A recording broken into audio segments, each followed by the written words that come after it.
Welcome back into another episode of Indie B&B. Today, we are joined by Brett Fitzpatrick out of Houston with the band Win in May. It's not as hot right now in Houston as it would be in May, but Brett, how we doing today, man? Doing great. I mean, like you said, it's not a million degrees outside, so I really can't complain too much. I love it. I love it. Well, I mean, you come to us from the Texas scene. I mean, I guess we always like to start. How did this project come to be? Are you a child of a music school? Or you came off the street street taught? Where'd all this music stuff start for you, Brett? I guess for me, like I do have a sports background, and that's just something that if you're hurt or in the gym working out, music was always kind of like there as like an outsource, positive outsource. And then, around when I was 17, I started getting to like, hey, why do I like certain songs? And then when we formed Win in May about, a little over a year ago now, when we'd announced the project, I've already been a part of several different projects and meeting a bunch of great people that know how to jam. And so now I'm here. It's funny you mentioned the kind of the sports aspect of like basically people don't realize the weight room folks and people who are sitting in those weight rooms every day are listening to probably more music than any other person that's just a regular Joe. They have more Right. time. They're listening to music in their car. They're sitting in the weight room all day listening to music. So, what was it about the kind of those experiences that kind of shot you into wanting to make music? I mean, like for instance, like I really wasn't somebody that grew up heavily on the internet. So I missed out on some internet fads and bands at the time, and um I would just listen to whatever was good. So I never really got the cultural side of why certain bands were so big or so popular or so hated by other people, right?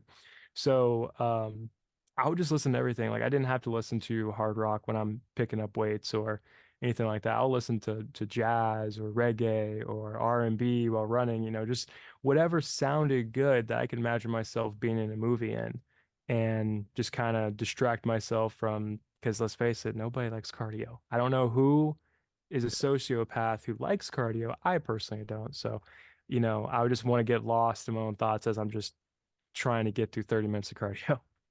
Yeah, I got it. I definitely identify with that, and any by any means necessary, the distraction is welcomed, for sure. Well, I mean, get into this project like, did you start out with multiple writers? Did you start just kind of toying around on a guitar? Like, what were kind of the impetus So of getting into Win for and Mag?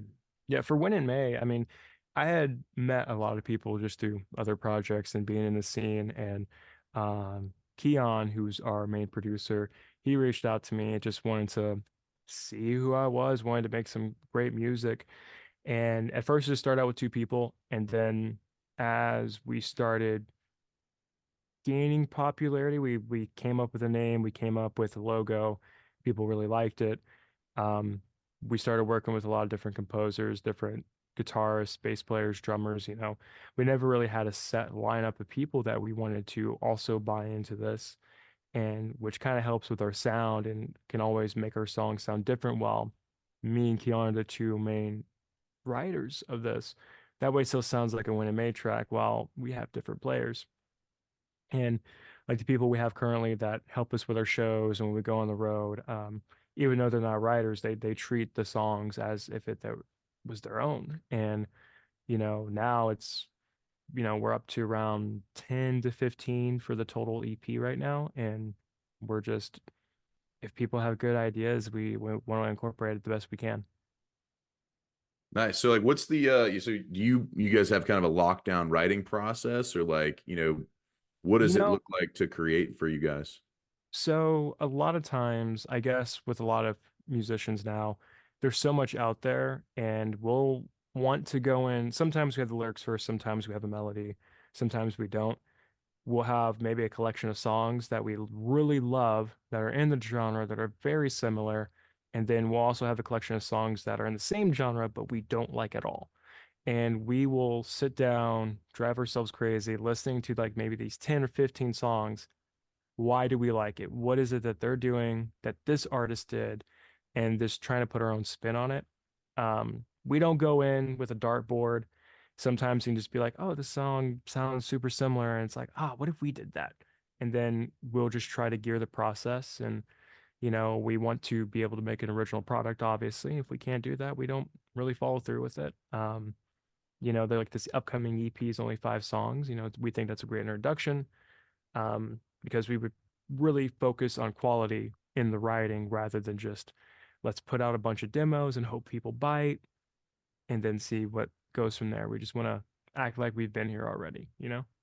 Yeah, yeah, definitely. And speaking of your EP, you mentioned 5 songs. We've got a couple. You have a couple out right now. One of the ones that you've just recently released after the breakup. You guys are surging with that one with over 11,000 streams so far. Like for that one in particular, we want to put the song spotlight on it. Like what was that impetus from where that song came from nothing to something? How did how did you guys create that? What did it look like? Give us the details there. I mean, I guess that song is very therapeutic for me. It's not about just one singular girl or anything like that. It's like a collection. It's a total synopsis of the Fitzpatrick dating catalog, right? Just random bits and pieces. Um, I had the melody kind of in my mind, and I didn't know if I wanted to have regular acoustic drums or if we wanted to have it be more trappy, as what some people have, gave us reviews on. But some people have said it's a rap, and to me, no, it's just R&B with a good flow. That's just it. Um, we've had some blogs say it's emo rap or anything like that. It's like, no, like this is just R&B. Um, so we had the beat, and then I was coming up with the melody, and it's like I didn't want the song to be super rhymey because then it does fall more into kind of rapping. And then we had our guitarist Matthias Lugwood. He's over in Norway right now, and he put his take, and he absolutely killed it on the guitar. And I mean, honestly, like that, what he made the track come to life. I'm not even going to take credit for it, but he made it come to life and made it just light years ahead of what it could have been.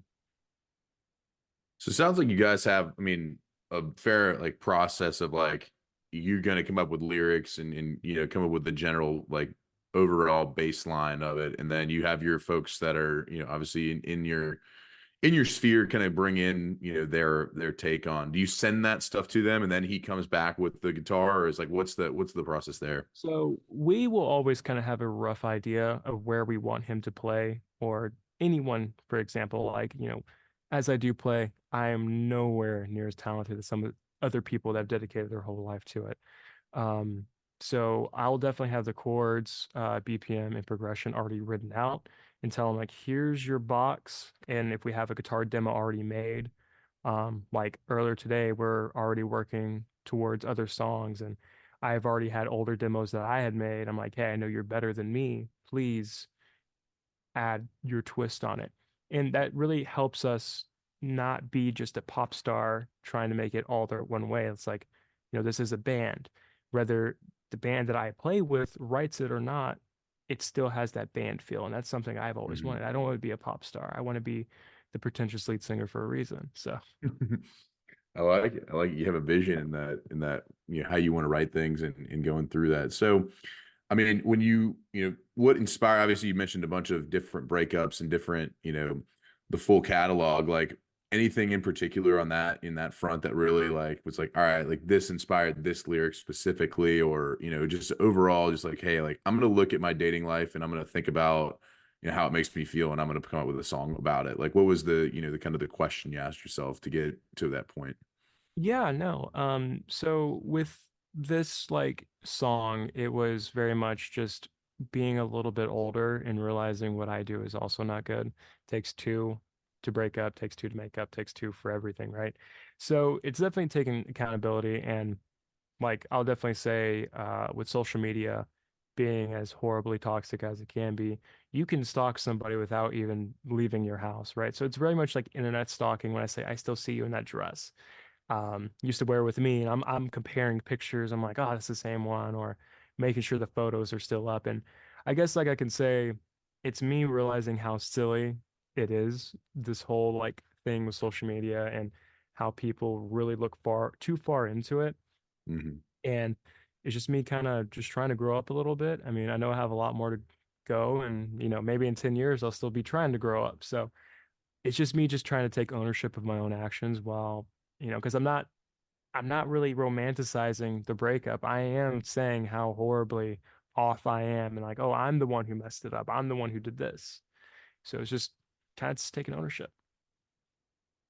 That's good. I like that. I mean, I think that that's a admirable place to be, coming from as far as just like, hey, like I need to, examine myself and figure out where I messed up, as well as, a lot of the breakup songs you hear today are more on the other side, where it's like, hey, I'm getting hosed, you're screwing me, and that's it. So I think that's a good take to kind of bring to the table.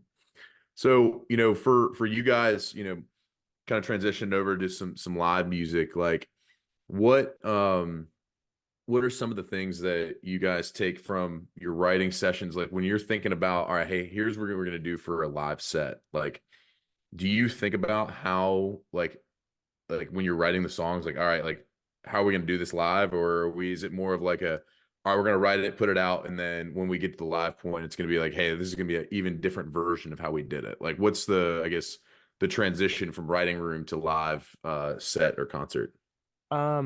Yeah, our live shows are definitely we treat the music and streaming as an invitation of why you should come see us, and we want to put on a full show.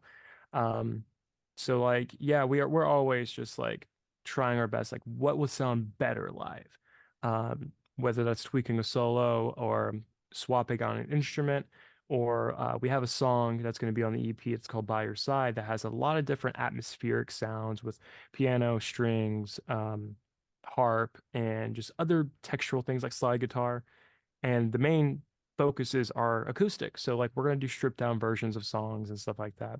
It kind of just depends on the night and the venue as well. Um, because our show just isn't just like, you know, 4 or 5 guys up on stage playing their instruments. It's a stage play.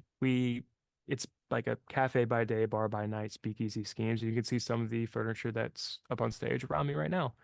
And if you see like on the band's Instagram and stuff like that, you'll see a little bit of the bar and the chairs and the books and everything that just makes it kind of this stage play aspect. And we have a lot of fan interaction. So when people come, we want to do something different. We may be stuck smack dab middle between the greatest band to ever live and what's going to be the greatest band ever live, right? That's already going to be hard to compete. And when you're in a genre, in several different genres, there's only so much you can do to sound different. So we want to give you a visual thing you can also grab onto. And when we tell people, hey, we need a volunteer on stage, and you'll see in our last couple shows, we started incorporating that a little bit more and our very last show that we just did, we had 6 or 7 people already knowing the concept and bought bouquets and just throwing it on stage. And, for me, that fueled my ego. I mean, my head, I'm surprised fits in the screen right now.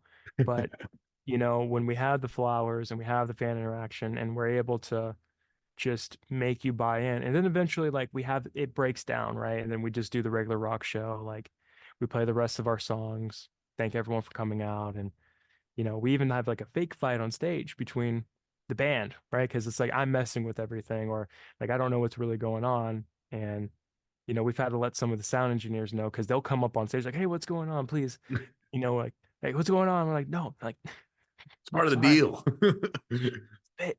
It's a bit. Don't tell anybody. But it immediately gets people's attention. And, in the indie scene, you don't know like who the next group is going to be on. You can't take that personally. But if you hear people fighting and you're in the bathroom or taking a smoke break, you might want to see what's going on a little bit more. And that's just a way for us to keep the crowd's attention. I like that. So, I mean, I got to know, some of these, fan interactions, like it can't be like you guys have to be able to improvise and kind of, roll with the punches there. Like, have there any been really challenging folks that have come up on there, or any volunteers that are like, man, I wish that guy would have not volunteered? Yeah, so I can't say we've had difficult interactions, but we are prepared. Our first couple, so one of our bits, like cheap red wine after the breakup. I have the wine bottle, right? I'm drinking on stage, right? That falling into the bar concept. And my synth player, he'll rip the bottle from me. We actually had a group of girls that kept going up to the bar and kept buying me drinks and leaving them at my feet. And I wasn't realizing. So eventually, like, they almost stepped on stage. I'm like, oh, perfect time, actually. And I'm like, well, then I turn over. I'm like, where did all this come from? And then our very last show, which is our latest Instagram post, I ran off stage because I knew who I was gonna have. Like I saw them. I'm like, oh, they already bought merch. They've already been telling their friends to listen to us. I was over here. I'm like, you are gonna be perfect. And then we have another show coming up. Not sure when this is releasing, but on the 27th of March, we're having another show. And, it's a midweek show, so we're not sure who's going to be there, but we know we have our diehards there that haven't gotten their chance.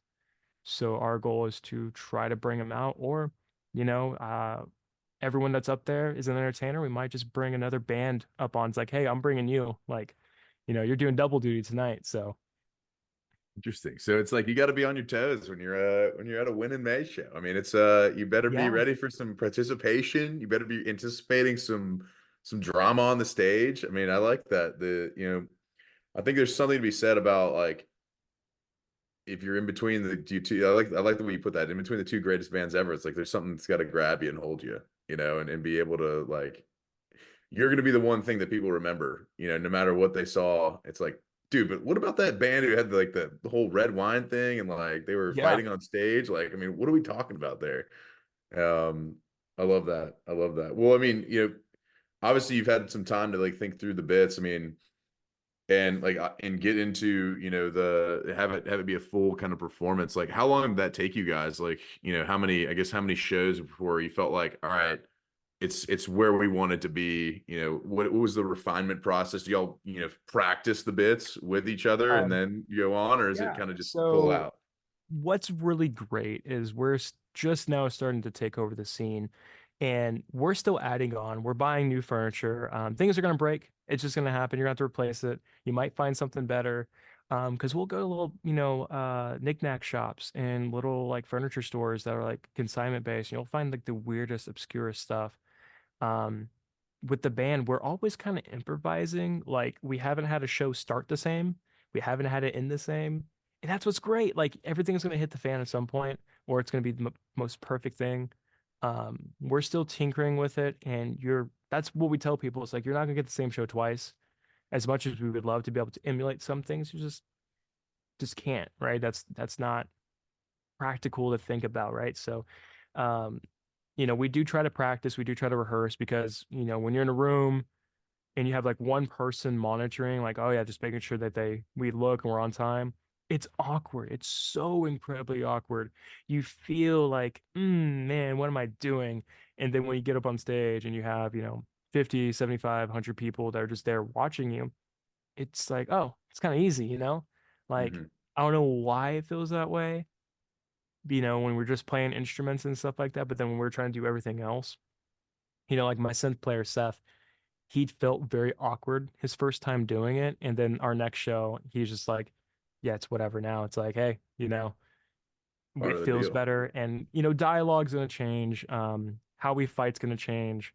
We try to keep it on toes because we're all three of us are jokesters, right? So we're gonna say something we want to try to make the other guy crack, and that's gonna in turn make the crowd laugh a little bit, right? Like we're not a comedy act by any means, but we definitely want to break the tension so you don't know it's real, right? We want you to Yeah. know that we're saying these absurd insults to each other that are not real. It's nothing like oh, you know. That way we know you have some sort of kayfabe to kind of buy into. I love that. I love that. Well, I'm excited for the tour dates, coming up. You mentioned some before we got on here that you got, a lot in Dallas, coming through to the area in Florida and in San Antonio and some other places. So, I mean, they can check those out on y'all's Instagram, I'm sure, at Win in May _band, correct? Yep. Yes, sir. Awesome. Awesome. Well, transitioning out to the back half of our show here, Pete Peterson's party pack of questions. I'm already excited for Brett, your answers on these ones. This will be good. But we'll start quickly. We'll go through. It's rapid fire, so it's a this or Okay. that. If you want to have a little bit of reasoning behind it, you can definitely do that as well. But we'll fire them off right here. All right, Pete Peterson's party pack questions. Question number one. Here we go. Cake or pie? What are you preferring? Cake. He's a cake guy. All right, let's go. Salad or soup? I'm a salad dodger. So soup. All right, all right. Keeping it, even though it's hot in Houston, he's eating soup. Love it. Sunrise or sunset? What are you seeing more of these days? Sunset for sure. All right, beautiful, beautiful. Would you rather hit a home run or score a touchdown? I have hit a home run. I have not done a touchdown. I've not had that ability yet. So touchdown. That's on my bucket list. I love it. I love it. All right, nights in or nights out? What are you having more of these days? But definitely, I'm having more nights out just because of the career path, but I'm definitely kind of a homebody. So nights in. Nights in. All right. All right. And when you do go out though, and you get a little, get a little excited, and A little bit of the bubbly. jam comes on, are you more likely to do the robot or the worm on the dance Oh, floor? definitely the worm. Definitely the worm. All This right, the jacket tie is showman. coming off. I'm going. Showman. I love it. I love it. All right, when you hit your favorite Tex-Mex spot in there in Houston, there's many of them. Are you going guac or queso? Ah man. Uh I got dairy allergy. Just found out not too long ago. I'm going guac, but man, I love me some good queso. He might endure the pain, but if he's looking to stay pain free, he's going guac. I love it. I love it. Waffles or pancakes? What are you getting more of these days? Pancakes. I have not had too many waffles in my lifetime. All right. All right. Coffee or tea with those pancakes? Coffee. All right. Dogs or cats? What do you Dogs. Dogs. I know I'm gonna piss off some of our fans, but dogs are better. all right, dogs are better. I like it. Ninja or a pirate? What are you more like? I'm more like Yeah, probably a pirate. I don't know, man. Like my bones creak and pop, and I'm always a little too drunk. So I like it. I like it. Gatorade or Powerade? What are you drinking them after a show? Get you uh fueled. can I body armor. Body armor. Body armor, third option. I like it. Yeah. All right. All right. Like, we support that. We are not sponsored by Gatorade nor Powerade, so we do not care. Yeah, I like that. That's a Yeah. good answer. Toast or bagels? What do you eat more of? Toast. Okay. All right. Chips or pretzels? Ooh, pretzels. I like that. I like it. That includes soft pretzels. People don't understand that. Yes, soft pretzels Uh, are awesome. yeah. Fries or tots? Depends on the place. Oh, it depends on the place. Yeah, oh God. I know more fry places than more hot exclusive places. So Okay. Fries? fries. Yeah, go fries. He's hitting fries. All right. TV show or movie? When you have a long day, come home, you're ready to unwind a little bit. What are you watching? Ooh, very, very subjective. I don't know. I don't know. I'll go with the movie. Go with the movie. Okay. All right. Are aliens real? 100%. Okay. Bigfoot. Is that real? Yeah. I could not. I mean, have I seen him and myself in the same room? No. But I've also seen my dad walk around naked before, and I think I saw him. So, Okay. All right. Fair enough. Love at first sight. Is that real? yes. All right. All right. Who is a couple of bands that we might not know that we ought to check out, and that we're going to tell them, hey, Brett from When in May told us to check you out. Um, I'm okay. So I'm gonna go with Modern Love. They're really awesome. I'm gonna go with Milk with a period. There's multiple milks out there, but the Milk with a period is a really good one. Um, God, who else? Who else? Joan. They're really, really awesome.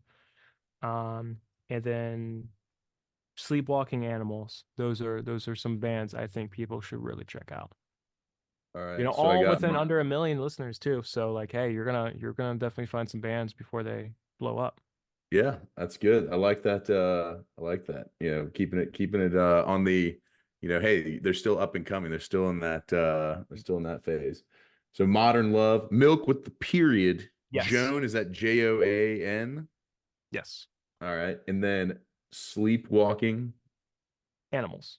Animals. All right. I love it. I love it. Well, you've conquered Pete Peterson's party pack of questions. Brett, we appreciate you hopping in here and spending some time with us here at the Indie B&B. Looking forward to getting the Atlanta dates so we can come see you live and in person. If they are coming to a town near you, based on what he just told me, I would have bought my ticket already. So I think it's a no-brainer to go check out their show. Gonna have a lot of laughs, some awesome music, and is just overall an awesome experience. So, Brett, we appreciate you stopping in here. And anything else that you want to plug in for the folks out there? Yeah, we're currently almost done with the mix of our third single called Silhouette. It's going to be a modern rock song. I don't know, again, genres, there's too many names. But people have really been vibing with that one on stage. Again, there's a lot of unreleased music that we have. And then lastly, Lying About Silly Things is the title of our debut EP that's coming out at the end of May. Well, it's appropriate as the band is when in May. The EP comes out in May, and Exactly. How about it? we're excited about lying about silly things. We'll be following along on the old streaming platforms, and we appreciate you guys and you giving the time to us tonight. So thank you so much, Brett. Thank you. Awesome.